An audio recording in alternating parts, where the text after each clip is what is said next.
අයිබෝන් ආදරයෙන් පිළිගන්නවා Kavi Home Recipes YouTube channel එකට. ඔන්න ඉතින් අද මම ඔයාලට ගෙනාවේ තේ වෙලාවට කන්න අඩුම අඩු වේදමකින් හදාගන්න පුළුවන් රසම රස කේක් රෙසිපි එකක්. ඉතින් වැඩි වේදමක් යන්නේ නැතුව වැඩි වෙලාවක් යන්නේ නැතුව මේ කේක් එක හදාගන්න පුළුවන්. ඉතින් ගොඩාක් රසයි. මම හිතනවා ඔයාලට කැමති ඇති මේ වගේ කේක් එකක් හදලා බලන්න. එහෙමනම් මේ රසම රස කේක් එක මම කොහොමද හැදුවේ කියලා බලන්න මගේ මේ වීඩියෝ එකත් එක්ක එකතු වෙන්න.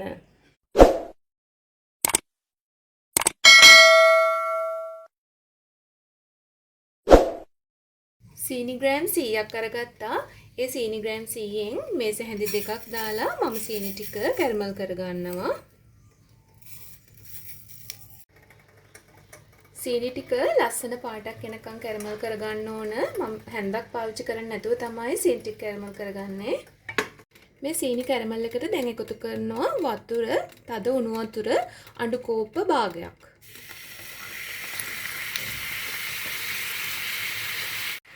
තද උණු වතුර අඬු කෝප්ප භාගයක් එකතු කරගත්තට පස්සේ මේ විදිහට චුට්ටක් කලවම් කරලා ටික හැඳ ගා ගන්න. මේ වෙලාවේදී සීනි ග්‍රෑම් 100 ඉතුරු සීනි ටිකත් මම මේකටම එකතු කරනවා.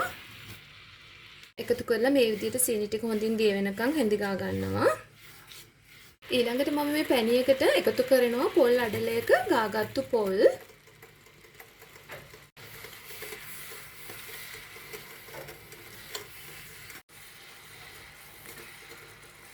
මේ පොල් පැණියකට මම එකතු කරගන්නවා කුඩු කරගත්තු එනසාලට කීපයක්. අපි හදාගත්තු පොල් පැණියකේ මේ විදිහට තෙත ස්වභාවයක් තියෙනකොටම මම ලිප ඕෆ් කරගන්නවා. ඕෆ් කරලා මේ ටික නිවෙන්න පැත්තකින් තියාගන්නවා. මෙතන රුලන් අරගෙන තියෙනවා අඬු කෝප්ප එකමාරක්. මම මේ රුලන් ටික හොඳින් බ්ලෙන්ඩ් කරලා තමයි අරගෙන තියෙන්නේ. රුලන් එකට මම එකතු කරනවා බේකින් පවුඩර් තේ හැඳි භාගයක්. බේකින් සෝඩා තේ හැඳි කාලක්. දැන් මේ ටිකක් කලවම් කරගමු. පොල් අඩලයක පොල් ගාලා මිරිකලා පොල් කිරි අරගෙන තියෙනවා අඬු කෝප් එකමාරක්. මම ඒ ටිකත් මේ වෙලාවේදී රුලන් එකට එකතු කරනවා.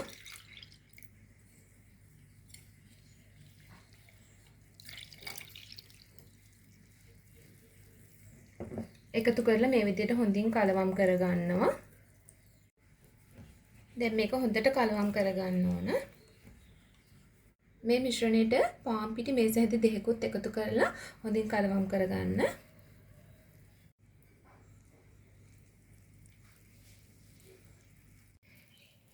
නැවතත් හොඳින් කලවම් කරගන්න.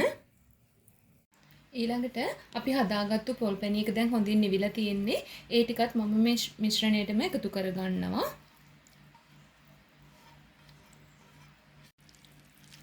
දැන් මේක හොඳින් කලවම් කරගන්න ඕනේ.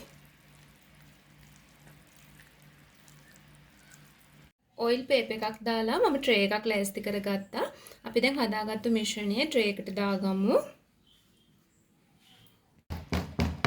මෙන්න මේ විදිහට චුට්ටක් කරගන්න.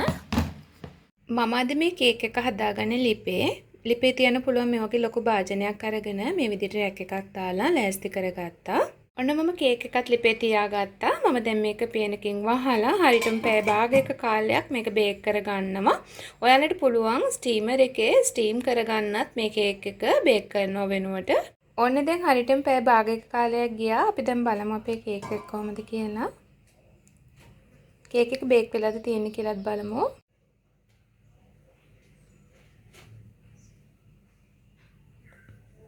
ඕකේ කේක් එක බේක් වෙලා තියෙන්නේ.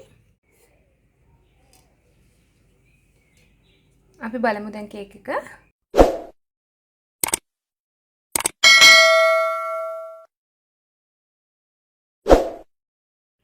ඔන්න ඉතින් මේ තියෙන්නේ අද අපි හදාගත්තු රසම රස කේක් එක. බොහොමත්ම අඩු වියදමකින් තමයි අපි මේ කේක් එක හදාගත්තේ.